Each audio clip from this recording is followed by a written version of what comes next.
Selamat sore, Shalom Elohim, para pemirsa atau penonton setia daripada Ebenezer Ministry. Kita jumpa lagi di dalam acara Renungan Bekas Sabat. Saudara, adalah suatu hal yang sangat menggembirakan bila mana saya mengingat kembali pada masa-masa kecil saya, di mana saat saya mulai belajar tentang kebenaran-kebenaran Alkitab. Dan tentu saja yang banyak mempengaruhi kerohanian saya adalah orang tua saya, di mana mereka mengajarkan kebenaran-kebenaran ini dengan sangat sederhana. Kami mulai belajar, saya tidak ingat kapan kami mulai belajarnya, pada usia berapa, tetapi setidaknya kami tahu bahwa pada waktu masa kami kecil, ada satu hari di mana kami itu memiliki perilaku yang sangat berbeda pada hari itu dibanding hari-hari sebelumnya atau sesudahnya. Dan hari itu, orang tua saya menyebutkannya dan menyampaikan kepada saya bahwa itu disebut hari Sabat Tuhan yang ada di dalam Alkitab. Dan kepada saya, pada waktu kami masih kecil, orang tua saya mengutip beberapa ayat Alkitab yang menyatakan tentang kebenaran penting hari Sabat ini. Salah satunya yang terdapat di dalam Yesaya pasal 56 ayat 1 sampai ayat yang ke-7.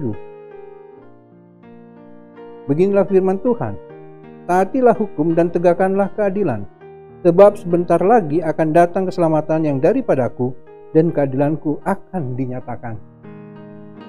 Ayat ini berbicara tentang firman Tuhan yang mengajak supaya kita semua untuk hidup di dalam penilaian kehidupan kita.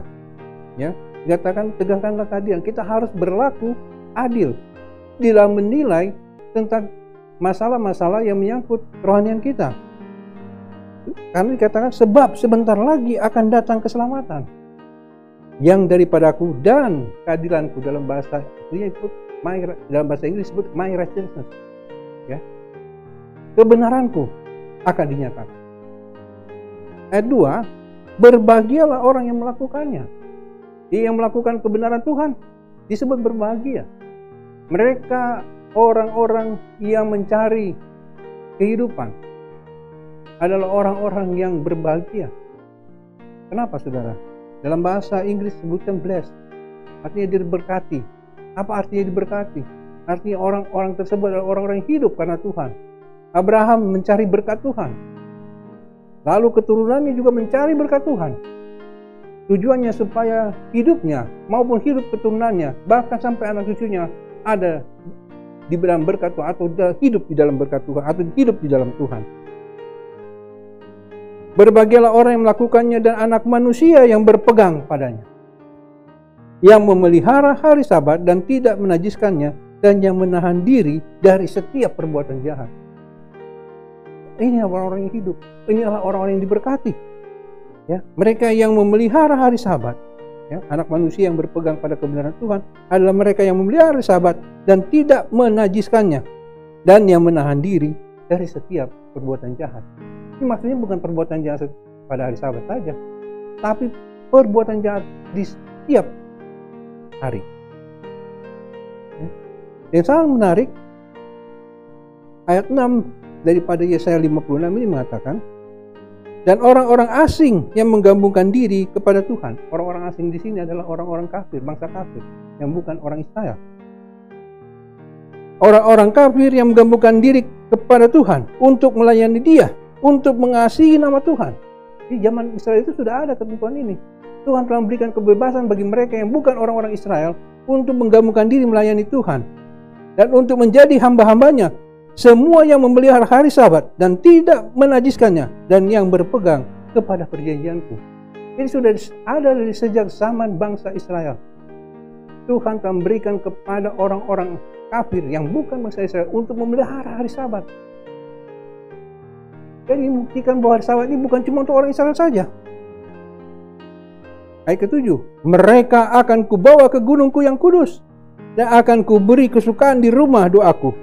Aku akan berkenan kepada korban-korban bakaran dan korban-korban sembelihan mereka.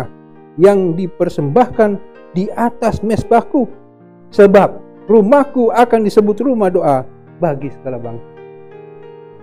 Saya ingat pada waktu ayah saya atau papa saya membacakan ayat ini, dan dia menyatakan, inilah salah satu bukti dalam perjanjian lama, hari Sabat itu bukan milik orang Israel saja, tetapi milik semua bangsa.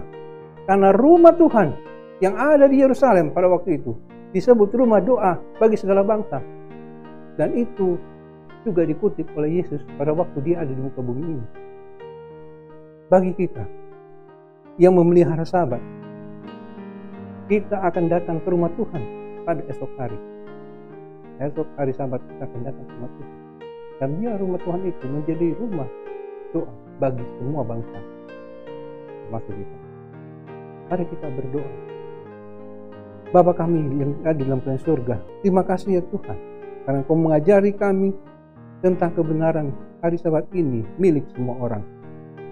Dan Tuhan telah menguduskan hari ini untuk menjadi alat ya Bapa, memberkati semua orang yang hidup sesuai dengan kehendak dan hukum perintah-Mu, supaya kami hidup di dalam kebenaran Tuhan.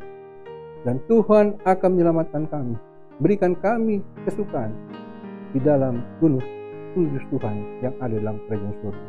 Terpujilah selalu nama-Mu ya Bapa. Mohon ampun dosa kami ya Tuhan. Saya mohonkan doa ini dengan menyebut nama anak-Mu Yesus Kristus yang adalah Tuhan dan Juru Selamat kami. Amin. Demikianlah firman Tuhan yang dapat kami sampaikan pada sore hari ini. Bagi sahabat-sahabat EHM yang rindu untuk bergabung bersama kami mengundang untuk bergabung di Jalan Pemuda nomor 47C Depok.